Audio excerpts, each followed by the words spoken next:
welcome to my podcast on real relationships. My name is Sophie Basson, and I am a relationship expert, international speaker, and best-selling author of the book Youre. I decided to start this podcast because, in my opinion, relationships are currently not being portrayed as what they really are. Whether you're watching the news or on social media, TV, the perception given to people is wrong. And my aim is to talk about what happens in the real world, talk about real stories, and listen to what real people think, do, or go through, as opposed to creating expectations of something that doesn't actually exist. I may not agree with everything that is said by my guests, but it is their chance to express their opinions and their stories. And here today, we are going to talk about finding love later in life with Sue Farrens. Hi, Sue. Hi, Sophie. How are you? Yeah, good, thanks. Good to speak to you today. Yeah, definitely. So tell us a bit more about yourself first. I'm nearly 50. I'm 50 next year. I'm in a totally different place now to what I was years ago.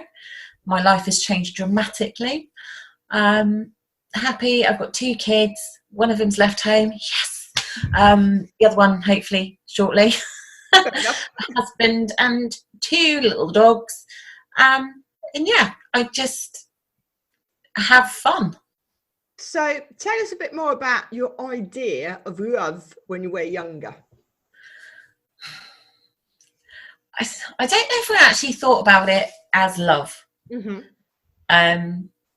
So for not in my relationship, it was just going to be this bubble of loveliness, and it was all going to be sweetness and light. Obviously, you're going to have some bad times. I think what I fell into, and it was, I'm not saying you didn't have feelings, because obviously you do if you're with anyone and you continue to be with them. But for me, it was more of a habit. Mm-hmm. It wasn't healthy. But also, I didn't realise until it was over. Because when you're in a relationship, you do think... Sorry? In that bubble. Yeah. And you do think everything is... You don't know the ins and outs of other people's relationships. You can see how your parents have been. You can see how your friends are. But you only see a really small snapshot of what that relationship is. It's what they choose to put out there. I've got someone at the fucking door. Hang on. Don't move.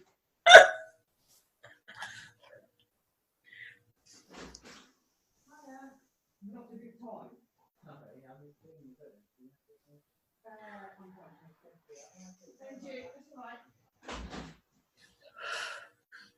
I normally put a thing on the door and I didn't.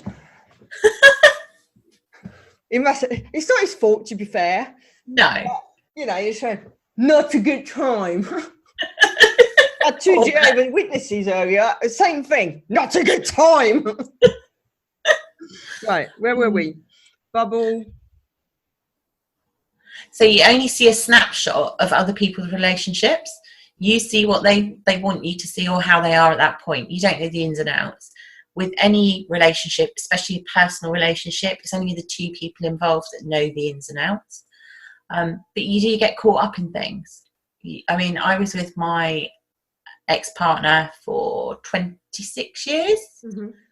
And I think, in fairness, both of us looking back now, we did stay together for the kids. Yeah. Which weren't planned. And you just get into that whole big hamster wheel of life. And it's very different. It was very different. But I thought it was great at the time. Yes, we had issues, arguments like every couples do. There were faults with both of us.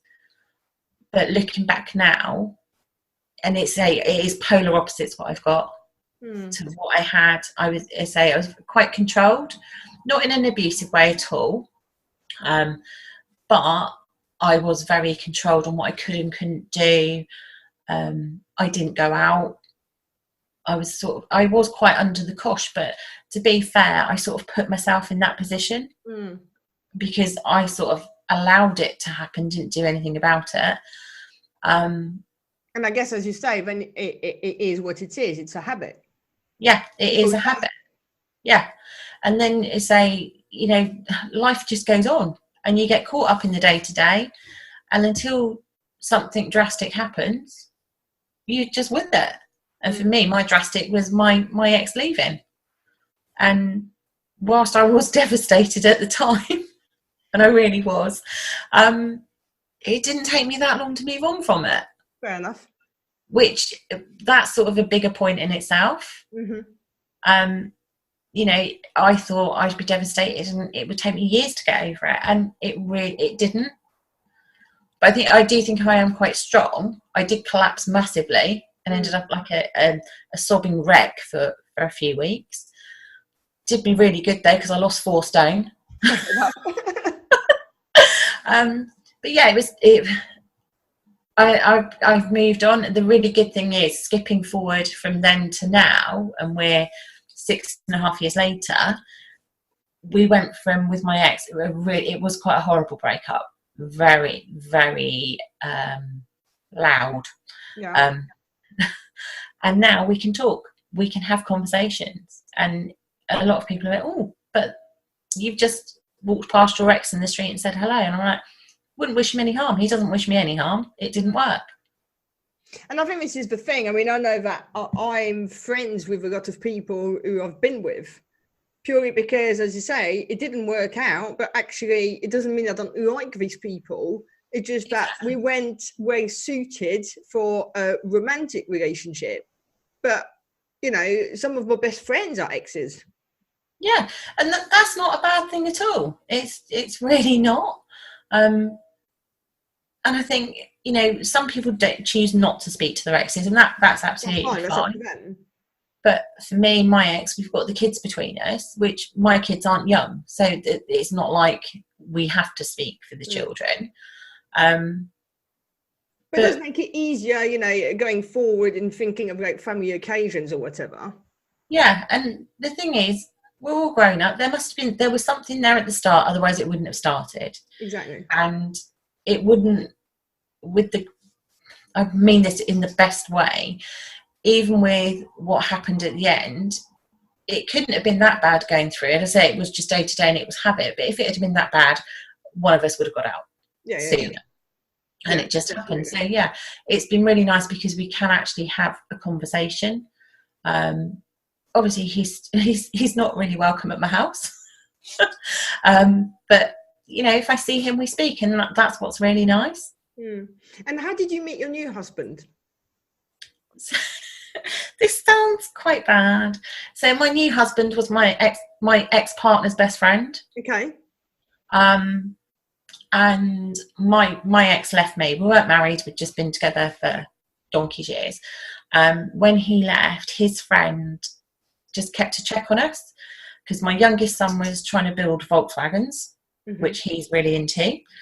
My eldest son had had brain surgery 3 years before, and he's been around and been a big part of that. He'd known my kids since they were babies. And he just came around to check up on them. My kids were sort of pushing us together, which was really weird. I think my kids were worried that I was on my own, and I was just never going to leave the house. Obviously they didn't know me that well. And so we sort of just, it was really, really natural. And the really good thing for me is, and this isn't a case like you have to know them, but we've got no baggage that's hidden. I met him on the same day that I met my ex. So I met them both on the same day. He knows all of my baggage. I know all of his baggage. His ex-wife happens to be one of my best friends. And it makes it a lot easier.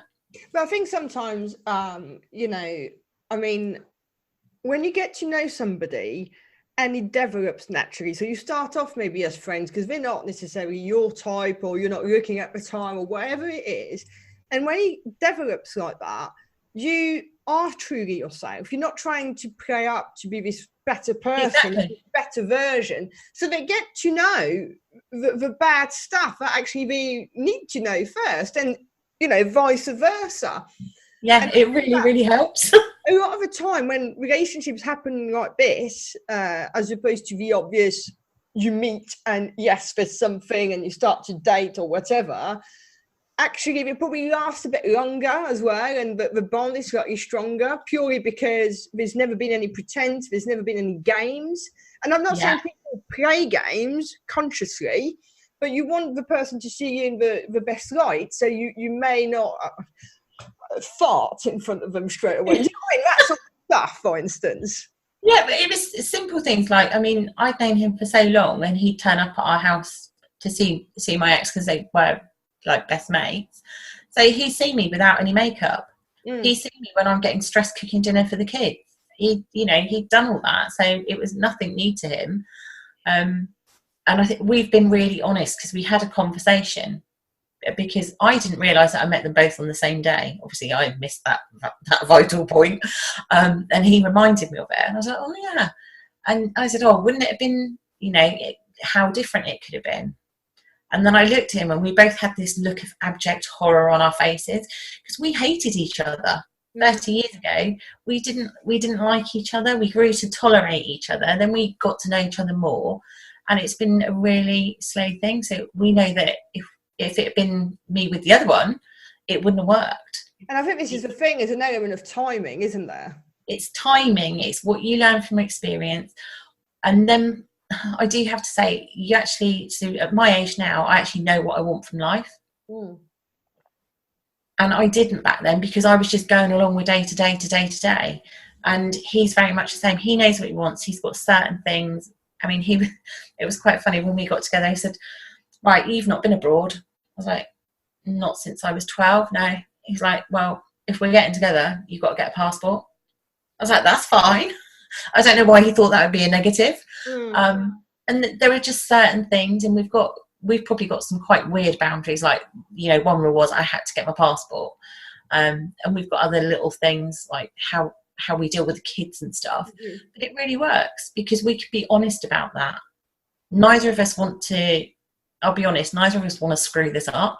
Yeah. We don't have to want to be starting all this again. And we're a really good balance for one another. And obviously you got married. Was it something that was important to you, or to him, or to both, or did it? I'll be honest. He was working, because he works away quite a lot. He was working away, and I was just getting really fed up of it. So I was just thinking, and I was like, right, what can I say to him to make him just commit? And I just came out with, right, this isn't working for me, because I think you could be doing anything while you're working away. I need to have some commitment. I'm not going to have another 25 years like the last 25. And left it. A week later, we went out for dinner, and he proposed. So I do think I put that into his head. Yeah. He'd been married before to my friend. That didn't end well, because it ended, but they're now on good speaking terms. And we just decided we just wanted to do it properly. I'd never been married. I think he was quite aware of that, because he's been married, but I hadn't. And I wanted to do it properly. I've done everything the wrong way round, according to, what you should do is you should date, move in, maybe get engaged, get married, then have kids. I've done it all back to front, but it's worked. So I think it was important for me. I didn't ever think it would be important, I'll be honest. When people used to ask me, do you want to get married? No. But with him, yes. And I just can't put my finger on it, but it's just like I knew it sort of does make us stronger, because we both know that we're prepared to do that commitment. And I think, this is it. Sometimes, people don't want to get married, but it's just because they've not met the right person, so to speak. Yeah. I mean, my ex asked me to marry him twice. And I said no. I mean, I must admit, each proposal was at the announcement that I was pregnant. And my answer was, if you're just going to ask me because I'm pregnant, no. But he knew that meant that he could ask me another time and it might be different. He chose not to. So it showed that wouldn't have worked. And I'm so glad I wasn't married, because I wouldn't have wanted all the palaver of a divorce. And what do you think makes for a great marriage? I would say we've got a really, really good marriage. I would say that there's always points to work on. I think that's sort of a major thing about it. A point that makes a good marriage is being aware that there's always going to be bits you don't like. It's about having compromise. It's being honest with each other to a degree, which sounds like I'm being a bit sly, but it's not. There are some things that I would never say to my husband because I think it would hurt him. For example, this I could say to him now, but when I first spoke to my ex, I didn't tell him that then because they fell out, and I thought that would really hurt him, and I had to do a lot of groundwork before then. So sometimes it's knowing the timing, knowing the boundaries. But yeah, it's communication. I mean, our communication has to be spot on. He works away Monday to Friday, so my husband is only home. Like, some people could say that's what makes a good marriage. But he's only home Friday to Sunday, and we cram everything into that weekend. We make them special. So we make time for ourselves. We don't go out every weekend. We might go to the local pub once a week, but we make sure that like once a month we go out together, and it's just about us. It's not about the kids. It's not about moaning about work. It's just for us, and it really works. And I think, this is the thing. If you really think about it, first of all, you've got to find someone that you're attracted to. Then you need to have feelings for them. That's actually the easy part. Then you've got to be able to handle the flaws and then yours. Then you've got to live together with whatever random habits you've developed over the years. It's quite a big ask when you think about it. Yeah, it is. You're going to have to compromise and talk things through and whatever. Yeah, I mean, the people that think that we've got it, well, not perfect, but a great marriage because he works away, fail to realise that whilst he's working away, all these habits and little things that wound me up when we first lived, because he has been at home for like 2 years and then goes to work away again. So I will say I've retrained him into my way, and we've compromised. So when he's here, but actually him working away is a lot harder because then he's in his own space and then has to come back. So we really do have to work at it because both of us are on our own for such a large element of the week that we will fall into our own bad habits. So when we're together, it's like we have to focus. And we do have the weekends where it just really doesn't gel. And what we do now, we just move on from it. We're like, sorry, that wasn't such a good weekend. Next weekend will be great. And I think that's the other thing, is being open about when it's not worked so well. Yeah. And I think, communication, I know people always say that, but communication is key. And it's not just about the good stuff, but being able to say the bad stuff. But also, I think people sometimes forget the little things often become the big things. So even if it's a tiny wee bit of it shouldn't matter, it will matter at some point because it's going to grow where it's nothing. I'll give you an example of that. I mean, this is a tiny thing, but it's like when I cook dinner and he leaves a tiny bit on his plate, and he'll get up, he'll walk his plate out to the kitchen, past the bin, and put his plate on the side by the sink. And this happened for months, and it was just like it was just really growing in my head. And I exploded. And he was like, Sue, it's just I haven't put the stuff in the bin. You told me no, I'll do it.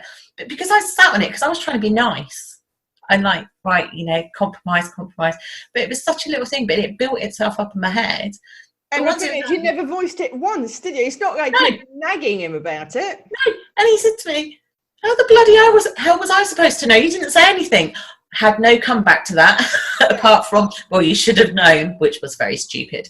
But yeah, and it's the little things. So it's when I do things that bug him, he will tell me. And I've also started to pick up when I think he's thinking about telling me about something. You can just tell by how he is. And we're both very considerate of one another. So we don't want to upset each other. So we try and put it in the most nicest way. It doesn't always work. But yeah, you have to try. Yeah, but I think communicating the little things is the most important. And I think, it's interesting you say that because I have a very close friend who is an ex. And if I'm away, he looks after my cat, right? So if I'm away, he knows my house, I would say, inside out because he's been here enough times. Yeah. But if, for instance, he comes over and stay over in the spare bedroom and we have a takeaway or whatever, he will put his cup, his glass, his whatever on the side. And I'm thinking, when I'm not here, you can wash it. Why do I become the slave all of a sudden, It is funny. So I think even with friends, and funny enough, I haven't actually told him that bit. I've told him about the drop of tea on the side cabinet type thing. You know, there's a coaster, it's there for a reason. A bit like you with the thing with the plate. I think I probably exploded at it as opposed to just like being quite present and voicing it in a good manner. But I think we're all human, and sometimes we kind of like, despite the fact that we know these things, we still go about it the wrong way. Yeah, and they say that that's just life, but you learn from everything.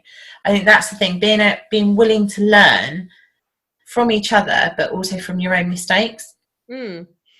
And what do you think, what little touches make for a special relationship? It's the random stuff, and it really is. So he goes away on a Sunday night, and we're not in the honeymoon stage anymore. It's 6 years. But not all the time, because this is what would just make it monotonous, or like a process that he's doing. But odd times he'll leave me a little note. I'll go to get into bed and I'll pull the covers back and he's left me a note in the bed. And I'll send him off to work because he's got rooms, so we like pack up all his food. I'll put, like, not every week, but some weeks I'll put extra treats in and he'll be really surprised. And it's just having thought, so picking up on something in a conversation. We went, he took me away for my birthday, just for a night, and it was lovely. We went to a brilliant bar, and there was a market in the town, and there were all these beautiful plants that were being sold. And we've got a tropical garden that he loves. And there was a plant, physalis plant. I can never say that properly, but it's beautiful. And because we've got a tropical garden, we really need some colour. And he was just like, oh, they're really, really nice. I'll have to remember that. I know my husband. A strength of his isn't remembering. So that we went away 3 weeks ago. It just popped into my head last week. So I went out and bought some of those plants. So when he came home, he had those, and he was over the moon. The plants cost me like £10. Yeah. So it doesn't even have to cost a lot. That's the whole thing. It's the little things. It's his thoughts, isn't it? It's the fact that you've made an effort, basically. Yeah. And I do think, I am being generalistic here, but a lot of men haven't got a very good memory about things. Mine isn't particularly good for like lovey-dovey stuff, I'll admit. But my dad died just under a year ago. My dad always bought my mum cards in boxes for Christmas. It was like their thing. And when my dad was really ill, I was having to go out and buy those for him, for my mum. And I remember saying to my husband, I just think it's so sweet. He's done this for like 40 years. And that Christmas, my husband then bought me a card in a box. And it was just so sweet, because something like that wasn't commenting about us, but he then applied it, and he's like, I'd like to carry it on because your dad did it, and I knew that meant a lot to you. To me, that's sort of probably the biggest little thing someone could ever do. That's actually made me quite I know, but I think, you know, it's what works for you too, isn't it? And I think that's what people sometimes forget. There's no guide that's going to say who should do and why. It's got to be worked out from within the relationship. Yeah.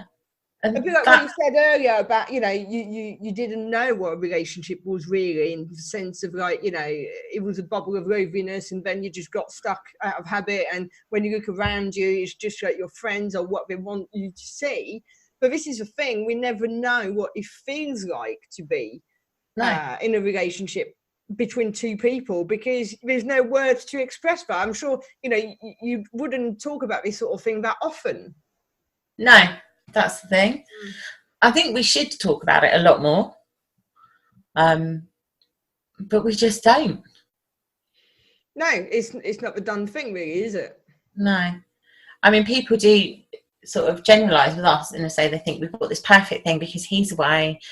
He's got it easy because he's not at home getting nagged all week. I send him off with his food. I've got it easy because he's not here. I can do what I want.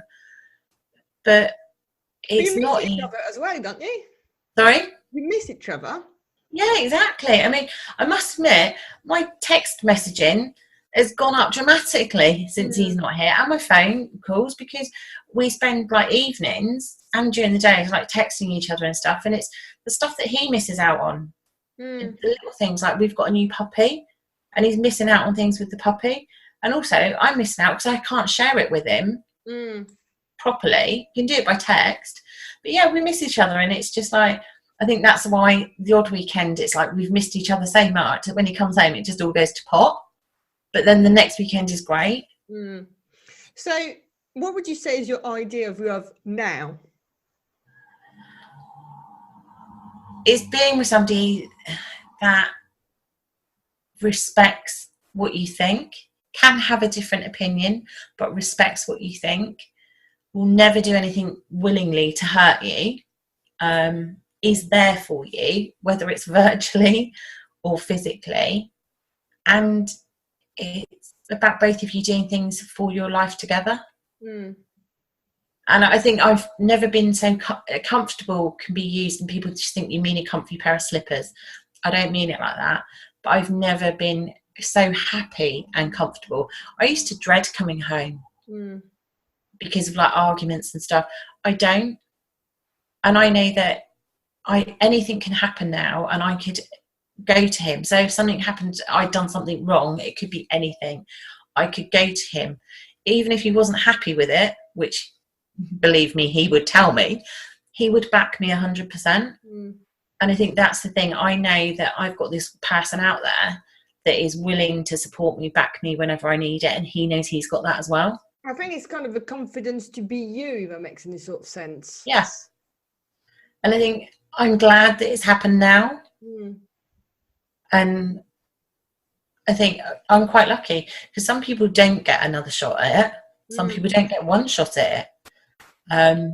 But yeah, I do think I feel quite privileged, because it just does work for us.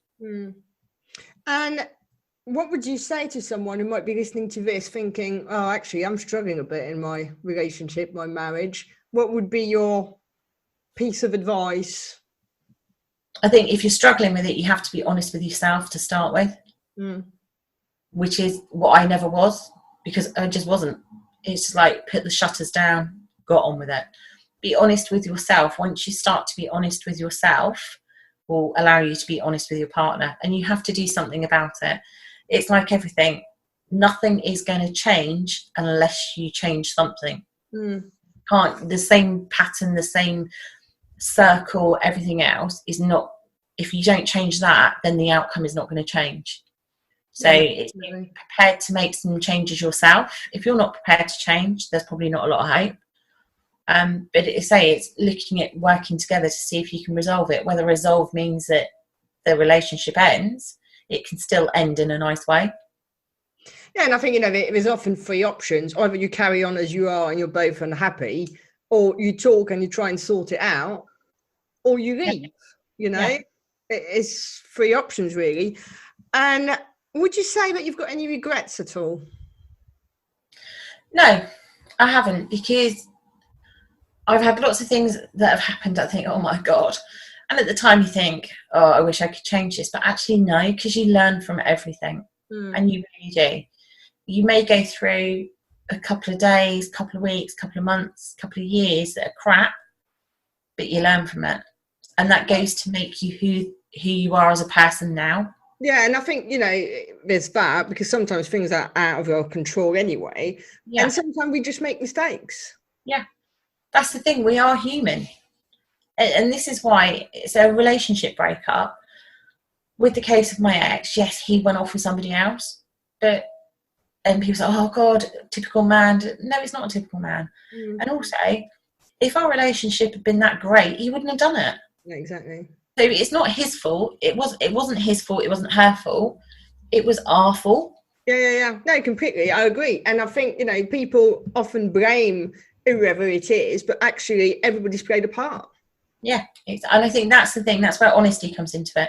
And you have to be honest with yourself, first of all, to then be able to be honest with others. No, completely. Right, Sue, thank you so much. That is unfortunately all we've got time for today. It's been great to speak with you. Yeah, definitely. And for everybody else, then if you enjoyed the show, please subscribe, leave us a review, but more importantly, come back for the next episode. Thank you.